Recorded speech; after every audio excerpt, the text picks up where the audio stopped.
What is one thing that became more clear as you got older? Not everyone is going to like you. Even if you're nice to someone doesn't mean they'd be equally nice to you, or consider you a friend on the same level as you do to them. Be it their problem, or whatever, but some friendships are just one-sided. Don't mix money and friends. My friend's dad once told me I never loan anyone anything that I'm not willing to lose maybe 10 years ago, and I still think about that to this day. My dad also said this to me.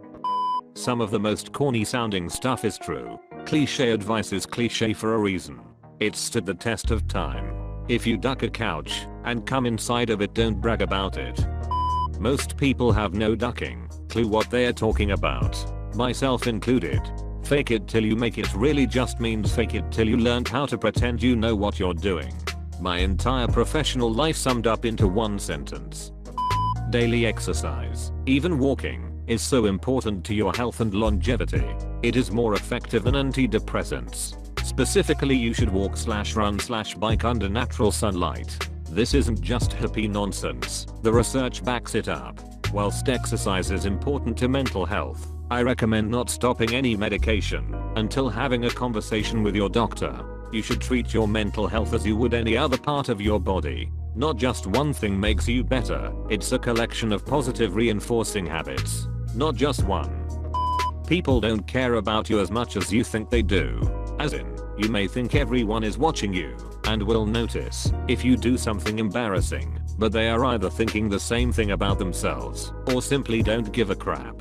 For the most part, people are too worried about themselves to worry too much about anyone else. Soul of your life. That people you love and people you hate all at some point will disappoint you.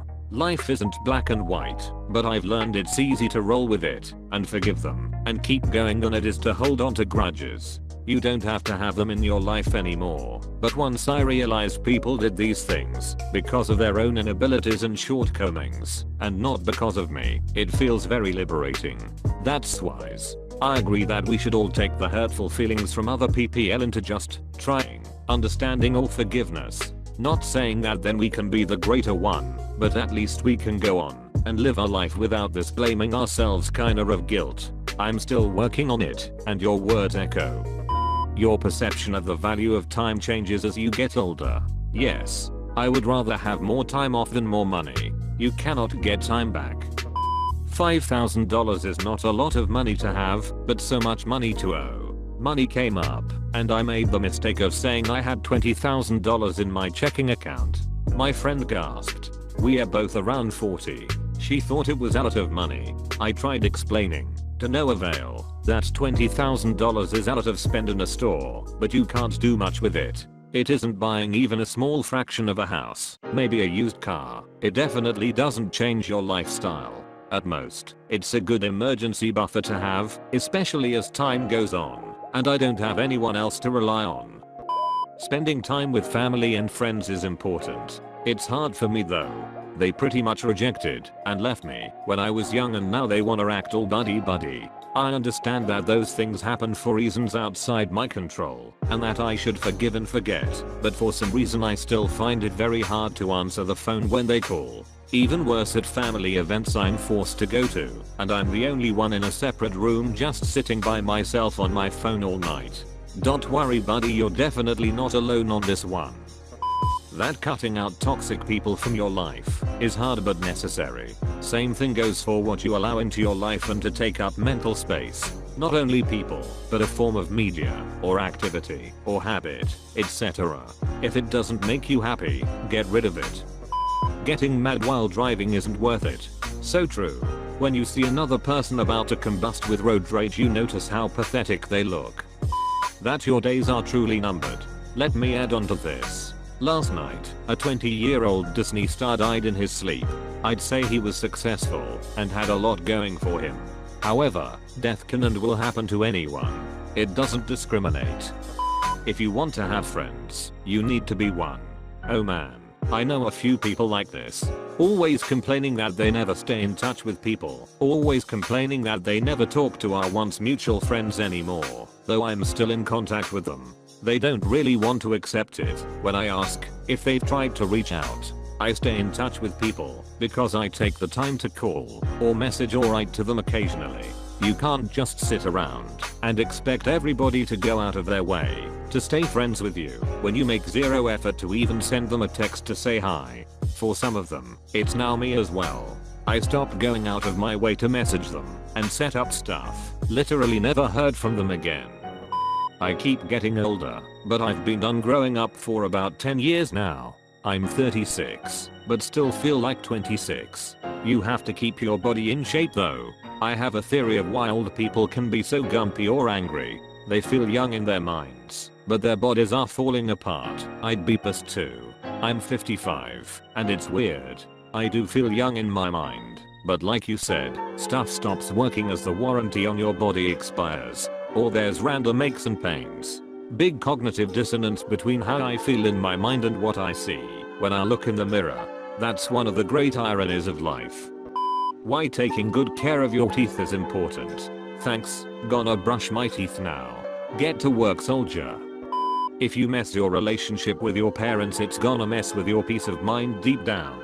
Having said that, always prioritize your mental health. It's tricky. My dad died last year. I never got on well with him. Just different personalities. For the last 5 years of his life, we didn't talk. Even his presence annoyed the duck out of me. There was no physical or mental abuse. We just didn't get along.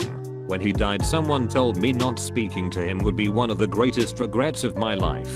Truth be told, it's not. In fact, coming up to his first anniversary now, and I realized I lived the past year, just as I did the previous 5, that is, he just wasn't part of it. I keep wondering if sometime I'll just break down and regret my intransigence, but while he was alive I asked myself would I regret it when he was dead, and the answer was no, and still is. Maybe it's the fact that I have more friends than I could possibly wish for, but I always felt capable of leading my life without him being there. Even as I write this, no regrets. Facebook, Twitter and Instagram are detrimental to your mental health. People say this a lot, but I get a lot of genuine pleasure out of social media. To me the trick is whether or not you use it to actively stay in contact with people or just passively look at it posted by people you don't really like which depresses you. Use the unfollow button liberally. Pick your fights. You don't need to engage in an argument every time you disagree on something. All adults are little children inside pretending to be adults. Everyone's inspiration to act as an adult is drawn through movies, books, life experiences, and simply observing other adults. On 4th of July I went out with some friends to go see a fireworks display. I haven't done this in years, and before we decided on that I was more than happy to just sit in the bar and get trashed all night.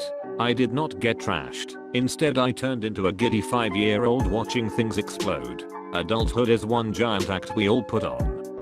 Money can't buy happiness, but it can rent it for a while. I'd say that money will buy happiness up to a certain point, but as soon as you reach the point where you can pay rent and eat without worrying about the next month, you hit a very steep curve of diminishing returns on any extra money. Having the cost of everything dictate every move you make in life is really depressing, exhausting and just generally people do not own each other, and they should never feel obligated to stay in any relationship that they are growing bored or tired of. That you shouldn't treat people like they are disposable. They have feelings and baggage that we don't know about. Treat everyone with respect until they prove otherwise. It seems really obvious now, but the idea that you're the only person capable of getting yourself out of the rut you're in, nothing will change until you actually start wanting better for yourself. You don't need to work extra hard to make up for your boss's ups. Even if he tells you you have to, just make sure you document everything and explain it to his boss. That there's no magic code for becoming cool and likable, no right clothes, hairstyle, or attitude. When you're comfortable with yourself, others will gravitate to you. Unfortunately, being comfortable and loving yourself can take some people a lifetime to develop. Bullies really aren't going to matter to you later in life. They're probably more miserable than you. Except when you stalk them online later in life and find out they're doing amazing and seemingly happier than you could ever be, living in luxury and just killing it at life. Got any similar stories? Leave it in the comments below.